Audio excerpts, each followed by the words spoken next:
마르다와 마리아의 이야기입니다. 여러분들이 너무너무 잘 알고 있는 이 자매들, 이들에게는 오빠가 하나 있었습니다. 나사로라는 오빠인데, 이 나사로는 병들어 죽었었지요. 그런데 예수님께서 그를 찾아가셔서 무덤에서 꺼내어 다시 살려주셨습니다. 많은 사람들이 나사로가 다시 산 일로 인해서 예수 그리스도를 믿었을 뿐만 아니라 그 일로 인해서 사람들이 믿으니까 종교 지도자들은 예수님을 죽여야 되겠다 하는 결정을 내리게 되었습니다. 마르다, 마리아, 이 나사로, 이 남매들은 예수님의 사역에 있어서 아주 중요한 그런 일들을 했고, 또 예수님을 십자가에 못 박게 되는 그 주된 원인을 제공하기도 했습니다. 이게 잘못됐다는 게 아니라 하나님이 그렇게 이 남매들을 하나님의 뜻을 이루는데 아름답게 사용했다는 것입니다. 예수님께서 이제 십자가에 못 박히시기 위하여 예루살렘으로 올라가실 때 예수님은 이들 남매의 집에 방문을 하셨습니다.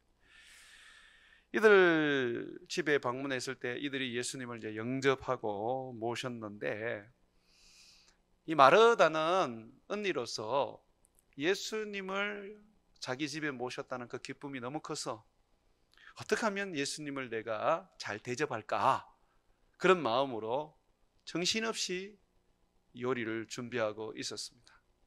그런데 얄밉게도 동생 마리아는 언니가 손님을 대접하려고 열심히 요리를 하고 있는데 조금도 도와주지 않고 예수님 발치 앞에 엎드려서 예수님의 말씀을 듣고 있었습니다. 한참을 요리하면서 힘에 겹든 마르다는 결국 터져버렸습니다. 그래서 예수님께 나가서 불평하고 그리고 원망 아닌 원망을 했습니다. 한번 보시죠. 40절. 마르다는 준비하는 일이 많아 마음이 분주한지라 예수께 나아가 이르되, 주여, 내 동생이 나 혼자 일하게 두는 것을 생각하지 아니하시나이까? 그를 명하여 나를 도와주라 하소서. 이 얄미운 동생, 지금 손님을 접대해야 되는데, 식사를 준비해야 되는데 조금도 도와주지 않는 이 동생, 예수님 발 앞에서 앉아 예수님의 이 말씀을 듣고 그것으로 만족하고 있는 이 동생, 주님이 좀 꾸짖어서 언니를 도와라고 말해 주십시오 하고 주님 앞에 요청을 합니다. 우리 주님 어떻게 판결하셨을까요? 주님은 공의로운 재판관이십니다. 뭐든지 분명하고 공평하게 판결하십니다. 그러니까 놀랍게도 우리 주님의 판결은 우리가 상식적으로 생각하는 거하고 좀 다르게 판결을 하셨습니다. 상식적으로 생각한다면 예수님은 마리아에게 이렇게 판결하셔야 됩니다. 그래, 얼른 일어나서 언니를 좀 도와라. 언니가 얼마나 지금 힘들고 어려웠냐, 너무 근심하고 염려해서 지금 저 마음에 여유가 한 개도 없다. 네가 가서 언니를 좀 도와라. 그래서 그 마음의 괴로움을 좀 덜어주라. 이렇게 판결을 하셔야 되죠. 이게 상식이 아닙니까? 그런데 예수님이 이렇게 말씀하셨습니다. 41절에 한번 보십시오. 주께서 대답하여 이르시되, 마르다야, 마르다야, 네가 많은 일로 염려하고 근심하구나. 그러나 너는 몇 가지만 하든지 혹은 한 가지만이라도 족하니라. 너 너무 많은 일들을 지금 하고 있다. 네가 나를 섬긴다고 지금 열심히 요리하고 있는데 나는 네가 이렇게 안 했으면 좋겠다. 많은 일로 인해서 근심하고 염려하고 결국은 네 동생 너를 돕지 않는다고 해서 정죄하고 그 동생에게 모든 원망을 돌리고 있는데 이게 과연 옳은 일이냐? 이게 잘못된 거다. 그러면서 뭐라 그러냐면 그냥 몇 가지만 하든지 한 가지만 해라.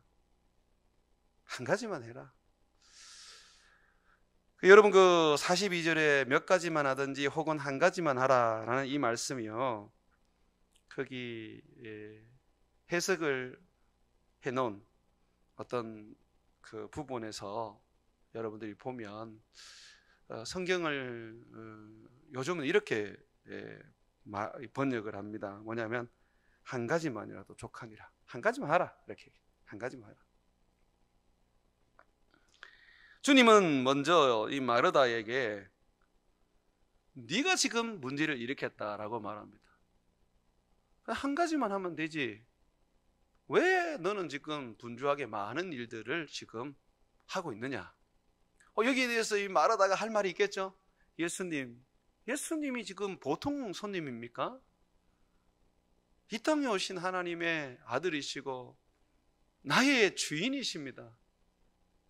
이 누추한 내 집에 오신 예수님과 예수님의 제자들을 제가 어떻게 하든지 정성을 다해서 섬기려고 하는데 왜 그 마음을 몰라줍니까? 라고 이렇게 항변할 수 있습니다. 근데요, 아마 그렇게 얘기했을지라도 예수님은 그런 마르다의 이야기를 그냥 흘려버렸을 겁니다.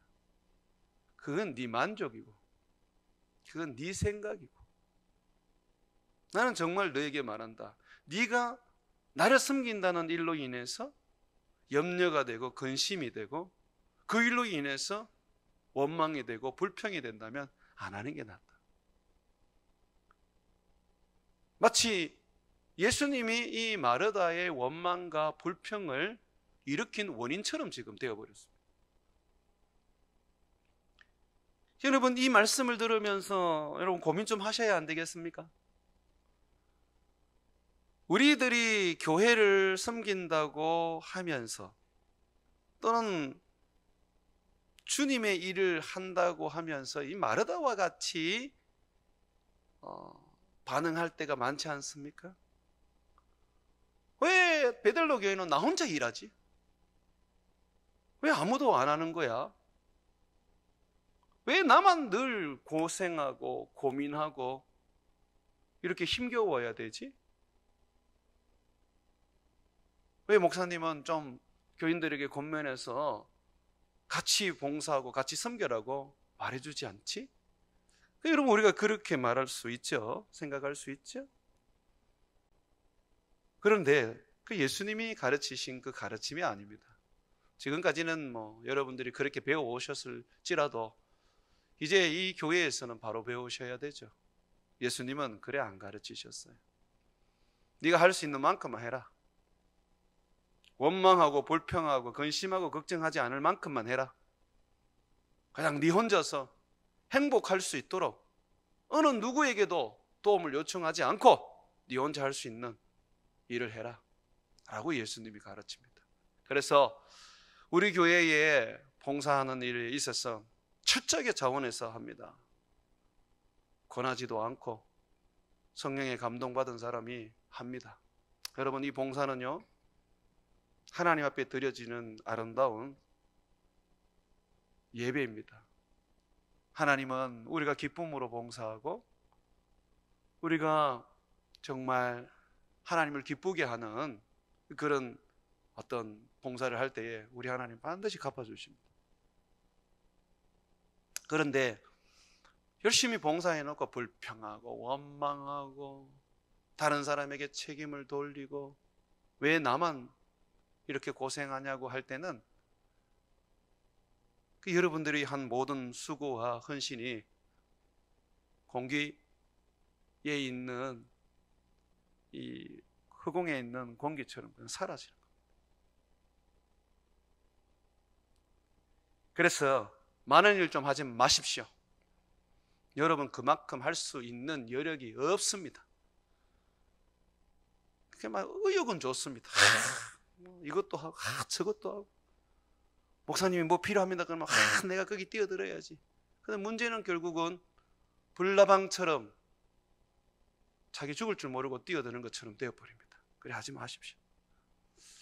봉사하는 일에 절제를 좀 하십시오. 내가 할 수 있는 만큼, 내가 기쁨으로 섬길 수 있는 만큼, 내가 하는 이 일에 있어서 누가 도와주지 않아도, 누가 때로는 그거 가지고 시비를 걸으더라, 물론 그런 어떤 요동이 없는 그런 마음 속에서 하시란 말이에요. 제 말 이해되시죠? 어차피 뭐 본당 같은 경우에 여러분들 예배 드리면서 찬양 드리면서 막 흔들기 때문에 다 닦입니다. 그렇죠? 이미 청소 다 돼버리고. 예. 그리고 여러분 집도 그렇지 않습니까? 우리 남자분들은 특히 동의합니다. 한 달에 한 번만 청소하면 되지 뭘 매일 합니까? 그건 시간 낭비라고 생각합니다. 우리 교회도 그래 하면 됩니다. 너무 깨끗하려고 하니까, 너무 교회에 뭔가를 하려고 하다 보니까 때로는 그것 때문에 문제가 됩니다. 만약에 교회에 어떤 그런 봉사할 일이 많으면 지금 있는 사람들, 그 사람들 자꾸 동원하지 말고 이렇게 기도하십시오. 하나님, 우리 교회에 봉사할 사람 주시옵소서. 기쁨으로 봉사하고 즐거움으로 봉사하고 함께 할 수 있는 사람 주십시오. 저는 그래 기도했습니다. 그래 기도했더니 지금 우리 교회에 봉사 많이 이렇게 지금 하시는 분들, 지금 분들이 보면 지금 세가족 중에 많이 하시잖아요. 그러니까 기쁨으로 할 수 있는 일을 교회 안에서 하는 것이 그게 복되다. 이제 마르다가 그렇게 못했죠. 이 마르다의 그 원망 속에서 마리아를 나를 돕게 해달라라고 주님 앞에 요구를 했습니다. 자, 여기에 대해서 예수님께서 또한 응답을 하셨는데 어떻게 응답하셨습니까? 마리아는 이 좋은 것을 빼앗기지 않을 것이다. 이런 거예요. 안 돼, 이렇게 말씀하셨어요. 목사님, 지금 예수님 너무하신 거 아닙니까? 지금 뭐 어쨌든 간에 지금 식사 준비한다고 지금 정신을 지금 못 차리고 있는데, 하다 보니까 너무 많이 준비해서 지금 이걸 수습을 할 수 없는데, 뭐 그 동기가 어쨌든 간에 어떤 그 준비되어 가는 것이 어떻든 간에 지금 그래도 지금은 좀 수습을 해줘서 도와줘야 되지 않습니까? 라고 여러분이 반문할 수 있는데, 주님은 놀랍게도 그 책임을 나누지 못하게 하셨습니다. 안 돼. 마리아는 이 좋은 편을 선택했어. 절대로 빼앗기지 않을 거야. 이 말씀을 가만히 들어보면 이런 생각이 들지 않습니까? 아, 주님을 대접하고 섬기는 것보다 더 좋은 일이 있구나. 여기서 좋은 일이라는 것은 선한 일로 번역을 할 수 있습니다. 주님이 우리를 만드신 이유는 선을 행하기 위한 것이죠. 우리를 죄에서 구원하여서 주님의 자녀 만드시고 예수님의 제자 만드신 것은 결국 선한 삶을 살게 하기 위한 겁니다. 그런데 그 선한 삶을 오늘 예수님이 오늘 이야기해 주십니다. 마리아가 지금 하고 있는 게 좋은 일, 선한 일이야. 내가 이 일을 위해서 왔고 내가 이 일을 하도록 제자들을 만들고 있는데 마리아가 지금 그거를 지금 따르고 있어. 내가 원하는 일을 지금 마리아가 하고 있어. 그렇기 때문에 이거 뺏길 수 없어 라고 말합니다. 근데 마리아가 지금 뭐 합니까? 39절 우리 다시 한번 다 같이 한번 읽어보겠습니다. 39절 시작. 그에게 마리아라 하는 동생이 있어 주의 발치에 앉아 그의 말씀을 듣더라. 주의 말씀을 듣고 있는 거예요. 근데 이것이 가장 선한 일이라고 예수님께서 오늘 말씀해 주고 있습니다. 나를 대접하고 나를 위해서 헌신하고 봉사하는 것보다 더 중요한 일이다 말합니다. 아브라함은 부지 중에 천사를 영접해서 하나님을 영접해서 아들을 하나 얻었지 않습니까? 섬기는 것은 굉장히 중요합니다. 식사를 대접하는 건 굉장히 중요합니다. 그건 성경에서 우리에게 가르치는 부분입니다. 그런데 그 중요한 일보다 더 좋은 일이 있단 말이죠. 더욱더 하나님이 기뻐하시고 하나님이 영광스럽게 여기는 일이 있다 이 말입니다. 그게 뭐냐면 주의 말씀 듣는 겁니다. 그래서 여러분들 그 예배 들이다가 말씀 듣다가 전화 온다고 나가시면 안 돼요. 전화 꺼버리세요. 그 전화 받는 거, 물론 여러분 고객 전화겠지만 그 고객을 통해서 하나 얻는 것보다 주의 말씀을 듣는 것이 더 좋은 일입니다. 교회에서 봉사하는 일보다 주의 말씀을 듣는 게 더 좋은 일입니다. 아시겠죠? 우리는 말씀 듣는 일을 제쳐놓고 주일날 교회 점심하는데 목숨 걸지 않기를 바랍니다. 우리 코로나 지나면서 주일 점심 안 해도 우리 배고프지 않고 행복하게 잘 지냈지 않습니까? 그거 하면서 또 말씀이 소홀해질까 봐 나는 걱정이 돼요.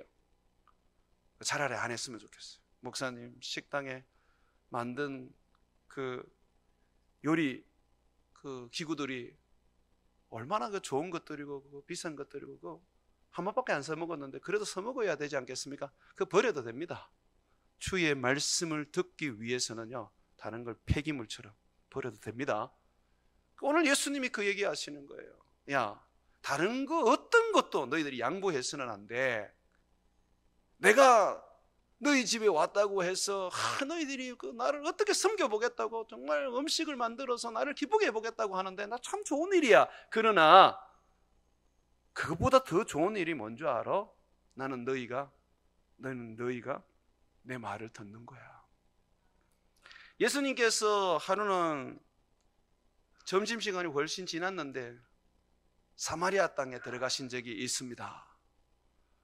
너무너무 허기지셨습니다. 목도 마르고. 야곱의 우물가에 있었는데 아주 의도적으로 주님께서 그 우물가에 계셨습니다. 한 여인을 만나기 위해서 말입니다. 한 여인이 이제 나와서 예수님을 만나고 있는데 예수님이 그 여인에게 물 좀 달라고 얘기합니다. 그러면서 그 여인에게 복음을 전하기 시작했는데 그 여인은 남편만 6명이 있었습니다. 물론 5명의 남편은 다 이전에 지나갔죠. 그 6번째 결혼을 한 여인이었어요. 아주 엄난한 여인이었습니다. 그런데 예수님은 그 여인을 만나기 위해서 배고픔을 무릅쓰고 열심히 걸어서 이 사마리아 우물가까지 갔던 것입니다. 그 여인에게 복음을 전했습니다. 자신이 하나님의 아들 구원자라는 걸 알려주셨습니다. 여인은 너무너무 기뻐서 물동이를 버려두고 마을 사람들에게 가서 예수님을 전했습니다. 그때 이제 제자들이 동네에 가서 먹을 것을 가져왔는데 예수님이 먹을 것을 드시라고, 얼마나 배고프셨냐고 얼른 드시라고 했습니다. 근데 예수님이 안 드시면서 뭐라고 하시냐면 나는 너희들이 알지 못하는 나의 양식이 있다 그랬습니다. 그 양식이 뭡니까? 예수님께서 말씀을 전해서 그 말씀을 듣고 믿는 자로 하여금 구원을 얻게 하는 것입니다. 예수님은 이 땅에 말씀을 전하러 오셨어요. 성경은 그걸 우리들에게 말해주고 있습니다. 예수님은 어느 마을에 가서 복음을 전하셨을 때 많은 사람들이 이제 예수님을 믿으면 예수님은 그 마을을 떠나서 다른 마을로 가셨습니다. 이 제자들이 이해가 안 됐어요. 예수님이 복음 전해서 이제 예수님을 믿으면 열심히 그 사람들을 또 제자 만드시고 그곳에 교회도 세우시고 하셔야 되는데 예수님은 그렇게 하지 않으셨어요. 예수님은 제자들에게 의아해하는 제자들에게 이렇게 말했습니다. 마가복음 1장 38절에 보게 되면 우리가 다른 가까운 마을로도 가서 거기서도 전도하자. 내가 이를 위해서 왔다. 나는 모든 사람들이 나의 입에서 나오는 그 말씀 듣게 하려고 왔다라고 말합니다. 주님이 마리아와 마르다 집에 가신 것은 밥을 얻어 드시기 위해서 가신 것이 아니라 거기에 말씀을 전하시기 위하여 가신 것입니다. 여러분 믿으십니까? 주님이 여러분들을 모아서 교회를 하는 것은 교회에서 밥 먹고 놀기 위한 것이 아니라 예수님의 말씀을 전해서 여러분의 영혼을 소생시키고 예수님의 능력을 힘입어 살아가게 하기 위한 것입니다. 예수님이 전하시는 이 말씀은요, 하나님의 말씀이었습니다. 요한복음 14장 24절에 보게 되면 너희가 듣는 말은 내 말이 아니요 나를 보내신 아버지의 말씀이니라고 말하고 있습니다. 지금 마리아는 예수님의 발치에 앉아서 예수님의 말씀을 듣고 있는데 누구의 지금 말을 듣고 있는 겁니까? 아버지의 말씀을 듣고 있는 거예요. 참으로 영광스러운 일이었습니다. 그러므로 사랑하는 여러분, 인식을 좀 바꾸십시오. 하나님이 제일 여러분들에게 원하는 것은 여러분들에게 밥 한 그릇 얻어먹는 게 아닙니다. 여러분이 열심히 벌어서 헌금하는 것도 아닙니다. 하나님 원하시죠. 여러분들이 하나님 대접하고 헌금해서 주님 나라 이루는 거 원하십니다. 그러나 그보다 더 하나님이 정말 원하는 것이 있습니다. 주의 말씀 듣는 것입니다. 주님 앞에 나와서 주의 말씀을 듣는 것이죠. 하나님의 말씀을 듣는 것은 놀랍게도 하나님 아버지의 명령이었습니다. 제자들이 예수님과 함께 변화산에 있을 때에 하나님께서 음성을 들려주셨어요. 제자들이 혼비백산을 하면서 너무너무 두려웠습니다. 그때 하나님이 처음으로 들려주셨던 음성이 뭔지 압니까? 너희는 그의 말을 들으라. 이 예수님의 말씀을 들으라는 것입니다. 우리 주님의 명령입니다. 우리 주님이 너희는 그가 내 아들인 줄 알고 잘 섬기고 그에게 너희가 할 수 있는 모든 것을 다 해서 그를 기쁘게 하라. 이게 아니었습니다. 그의 말을 들어라. 그가 내 말을 전하기 위하여 이 땅에 온 내 아들이다. 내 말을 들어라. 여러분, 말씀을 듣고 안 듣고가 차이가 얼마나 큰지 압니까? 예수님께서는 요한복음 10장 27절에 내 양은 내 음성을 들으며 나는 그들을 알며 그들은 나를 따르느니라고 했습니다.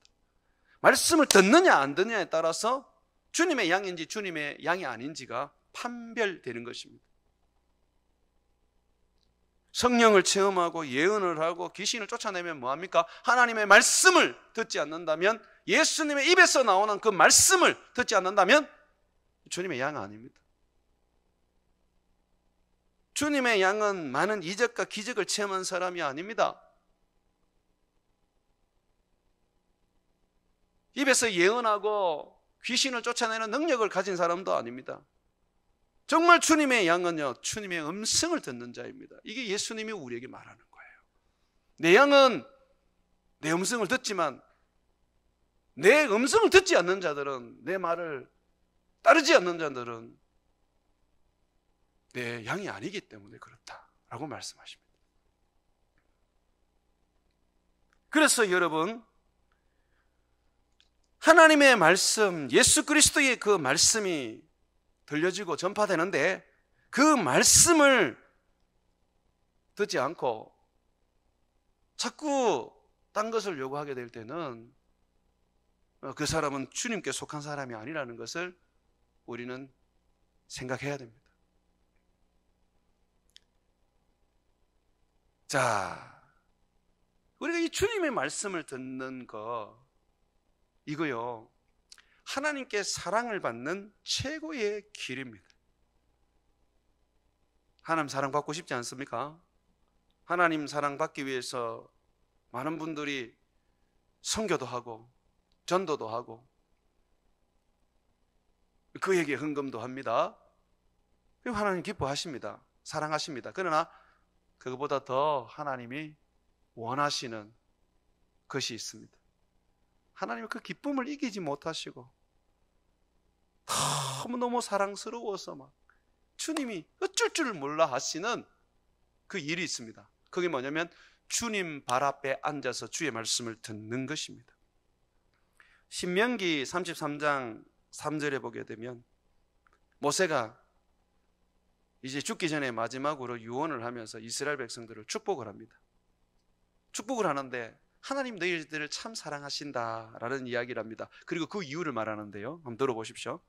여호와께서 백성을 사랑하시나니, 왜냐하면 모든 성도가 그의 수종에 있으며 주의 발 아래에 앉아서 주의 말씀을 받는 것이기 때문이다.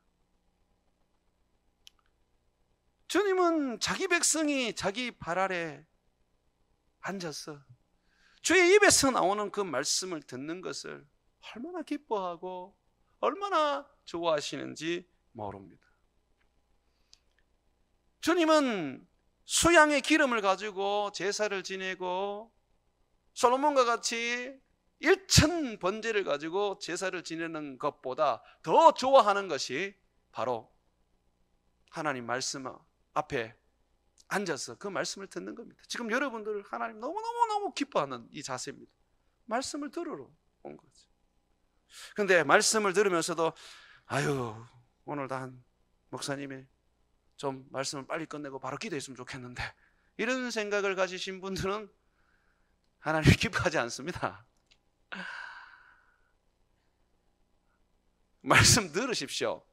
말씀 안 듣고 막 기도만 하고 말씀 안 듣고 막 봉사만 하면요, 결국은 그 신앙이 무너집니다. 이단에 빠지는 사람들 보게 되면 하나님 앞에 굉장히 열심들을 다 가지고 있습니다. 그런데 그들이 말씀이 없기 때문에 그 열심만 있다 보니까 결국 비진리가 들어오니까 그냥 그게 그대로 미혹되어서 다 따라가 버리는 겁니다. 교회 그냥 소위 말해서 마당만 밟는 사람들은 아무도 이단에 안 갑니다. 왜냐하면 지금 교회 그거 매 주일마당 오는 것도 힘든데 그 이단들 뭐 월요일도 모이라 그러지 화요일도 모이라 그러지 얼마나 힘듭니까? 절대로 안 갑니다. 좀 열심히 있다는 사람들이 다 이단에 빠져나가거든요. 왜냐하면 말씀이 없기 때문에 그래요. 이게 무슨 일이에요? 그래서 주님께서는요, 우리들에게 말씀을 듣는 이 일, 그 말씀을 청종하는 일이 우리에게 가장 중요한 일이라고 가르치시고 하나님이 가장 기뻐하는 일이라고 가르치고 그것은 아버지의 명령이라고 우리들에게 가르치는 것입니다. 사무엘은 하나님께 제사하기 위해서 사울 왕이 아말렉을 멸할 때에 남겨둔 소와 양과 염소로 인하여 크게 사울을 책망했습니다. 이 일로 인해서 하나님 너를 버렸다고 말합니다. 사무엘은 이렇게 말합니다. 사무엘이 이르되 여호와께서 번제와 다른 제사를 그 목소리를 청종하시는 것을 좋아하심같이 좋아하시겠습니까? 하나님이 지금 예배를 드리겠다고 제사를 지내다고 지금 많은 짐승을 잡아가지고 지금 오고 있는데 정말 하나님이 기뻐하겠어요? 하나님은 목소리 듣는 거, 하나님의 목소리 듣는 거, 하나님 말씀에 청종하는 거, 그거 정말로 하나님이 원하시고 그것만큼 하나님이 좋아하시는 것은 없습니다. 그래서 우리의 예배가 있지 않습니까? 정말 포커스를 둬야 되는 것이 뭐냐면 말씀 듣는 시간입니다. 그래서 오늘날 우리 젊은이들 보면 찬양 때나 막 뜨겁게 찬양을 하고 난 다음에 설교를 하면 전부 다 자죠. 그 예배 아닙니다. 큰 지금 위험한 일입니다. 제가 만약에 그런 걸 보면 저는 찬양을 중단시켜 버립니다. 하나님의 말씀을 듣는 것이 없이 예배의 크기에 그냥 마음을 두고 있다면 그게 종교가 되는 거예요. 종교. 그런 사람은 유행가 틀어놔도 감동을 받습니다. 말씀이 없으면 신앙은 죽어버리게 됩니다. 이 말씀은 우리에게 얼마나 중요한지 몰라요. 왜냐하면 말씀은 우리가 참다이 하나님을 예배하는 법과 하나님을 섬기는 법과 하나님을 경외하는 법을 가르치기 때문에 그렇습니다. 우리가 하나님을 경외하기만 하면요, 어려운 태양이 떠올라서 치료하는 광선을 발하여 주십니다. 그래서 이 외양간에 있는 송아지가 이 외양간에서 나와서 벌쩍벌쩍 뛰는 것과 같이 그런 치유를 얻게 됩니다. 여러분 믿으십니까? 우리의 기도가 응답되고 우리 하나님을 영화롭게 하는 그 모든 근원이 뭐냐면 경외함입니다. 경외함. 하나님은 우리가 경외하는 삶을 살기를 원하시거든요. 그래서 주님이 이렇게 말합니다. 신명기 4장 10절에 보게 되면 네가 호렙산에서 내 하나님 여호와 앞에 섰던 날에 여호와께서 내게 이르시기를 나에게 백성을 모으라. 내가 그들에게 내 말을 들려주어 그들이 세상 사는 날 동안 나를 경외함을 배우게 하며 그 자녀에게 가르치게 하리라. 하나님 백성들을 모아라 그럽니다. 모아가 뭐 하시려고요? 말씀을 가르치려고 한다는 것입니다. 말씀을 들려준다고 하십니다. 왜요? 그걸 통해서 그들이 하나님을 경외하는 법을 배우게 됩니다.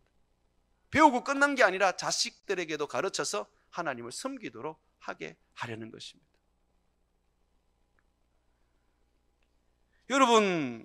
여러분들은 축복받기를 정말 원하시고 정말 소망하지 않습니까?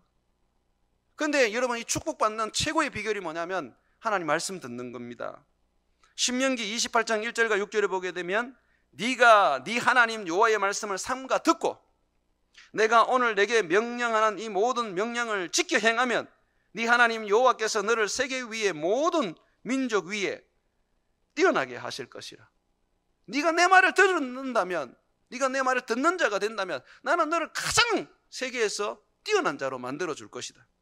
또 이렇게 말합니다. 네가 네 하나님 여호와의 말씀을 청종하면, 너희 하나님 여호와의 말씀을 청종하면 이 모든 복이 내게 임하며 내게 이르니니, 네가 하나님의 말씀을 듣고 그것을 청종하기만 한다면 이 모든 복을 너에게 부어주겠다고 말합니다. 이 어떤 복을 부냐면 성읍에서도 복을 받고 들에서도 복을 받을 것이고 네 몸의 자녀와 네 토지의 소산과 네 짐승의 새끼와 소와 양의 새끼가 복을 받을 것이며 네 강주리와 떡반죽 그릇이 복을 받을 것이며 네가 들어가도 복을 받고 나가도 복을 받을 것이니라고 말합니다.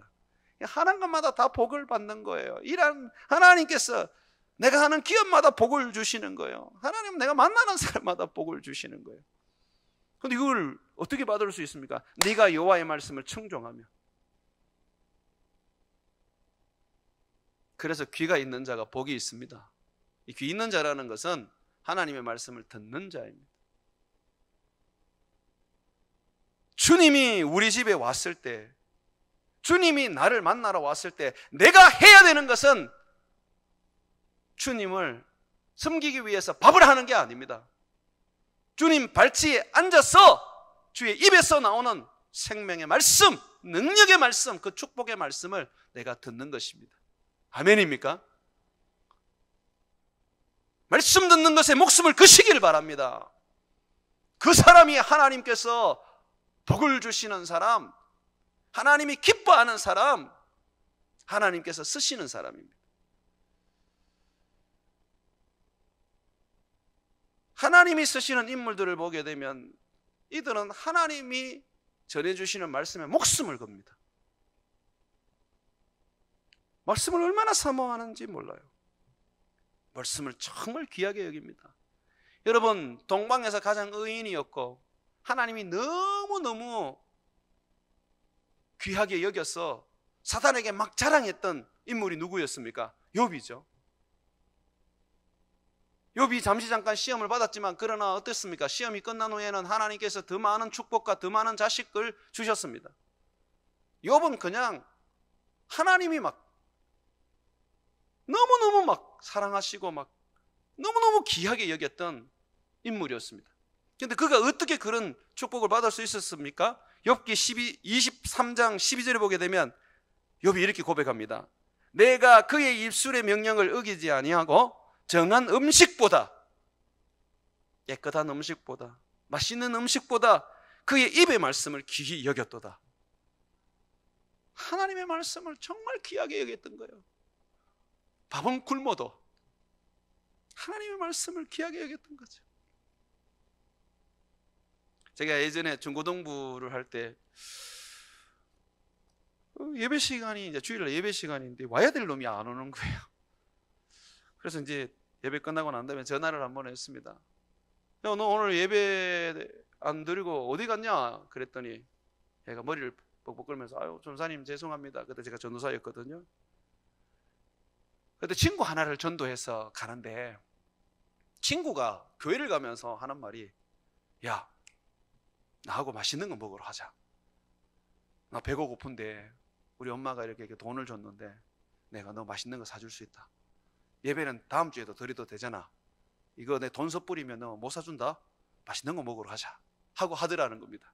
근데 그 순간에 그냥 고민도 없이 빨리 맛있는 거 먹으러 가야 되겠다. 이놈이 돈을 다 쓰기 전에 빨리 가야 되겠다 싶어서 글로 갔답니다. 그러면 하나님이 기뻐하지 않아요.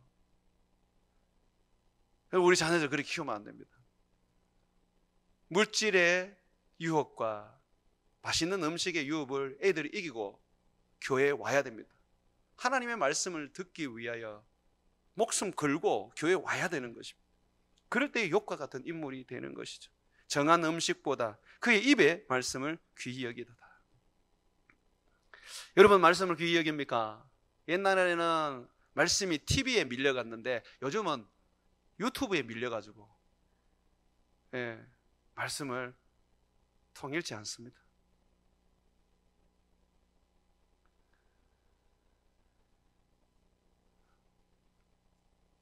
유튜브를 잠시 좀 내려놓고 말씀을 읽어보십시오. 분주한 세상 속에서도 좀 시간을 내어서 말씀을 읽어보십시오. 우리 남자들 한번 생각해 보십시오. 군대 가서 그 힘든 훈련 속에서도 말씀 읽으려고 화장실 들어가서 담은 그 1분이라도 그 말씀 읽으려고 애 많이 썼지 않습니까? 근데 왜 요즘은 그래 안 하시죠? 말씀이 귀하지 않기 때문에 그렇습니다. 내가 말씀을 귀하게 여기지 않으면요, 하나님도 우리를 귀하게 여기지 않는 것입니다. 여러분들은 교회의 성장과 부흥을 바랍니까? 그러면 여러분 생각에는 교회에 막 성령이 역사해서 막 그 은사가 일어나고 능력이 일어나고 병 고친 일들도 막 일어나고 막 그렇게 돼야 된다고 생각하죠? 아니요. 절대 그것이 부흥이 일어나지 않습니다. 사람들은 좀 모여드는데 어느 날 되면 다 사라져 버립니다. 에베소 교회가 전무후무한 부흥을 일으켰는데 이 교회가 부흥이 되면서 나중에는 아시아에 많은 교회들을 세웁니다. 성도들이. 그런데 이 에베소 교회가 어떻게 부흥된 줄 아십니까? 바울이요, 2년 동안 아시아에 사는 유대인이나 헬라인들에게 다 복음을 듣도록 했습니다. 두란노 서원에서 열심히 복음을 들으니까 구원에 이르게 되고 그들이 예수님의 제자가 되어 땅끝까지 이르러 복음을 전파하는 전도자가 되었던 것입니다. 우리 교회의 부흥의 열쇠가 여기 있습니다. 목사님의 안수의 손끝에 있는 게 아니라 우리가 듣는 복음, 하나님의 그 복음, 하나님의 그 말씀, 그 말씀이 우리를 살리는 것입니다. 사랑하는 성도 여러분, 언니가 예수님을 섬긴다고 밥할 때도 미안스럽지만 그거 떨쳐버리고 예수님 발 아래 앉아서 예수님의 말씀을 듣던 이 마리아는 나중에 예수님이 십자가에 못 박히시기 전에 예수님 머리 위에 향유를 붓고 예수님의 다리에 향유를 부으면서 자기 머리털로 씻기며 예수님의 죽으심을 준비했습니다. 제자들도 깨닫지 못했고 제자들도 알지 못했는데 이 마리아는 예수님 말씀 앞에 있었기 때문에 예수님이 어떤 일들을 할 것이고 예수님이 어떻게 우리를 구원할 것이며 그의 죽으심과 부활과 그의 성천과 그의 재림에 있어서 요만큼도 의심이 없었던 것이죠. 우리의 신앙은 말씀을 붙잡아야지, 말씀을 귀히 여겨야지, 말씀을 알아야지 흔들림 없이 견고하게 자라게 되는 것입니다. 사랑하는 여러분, 말씀에 목숨 걸기를 바랍니다. 우리 교회는 말씀 때문에 사람들에게 얄미움을 받는 그런 삶을 살아가기를 소망합니다.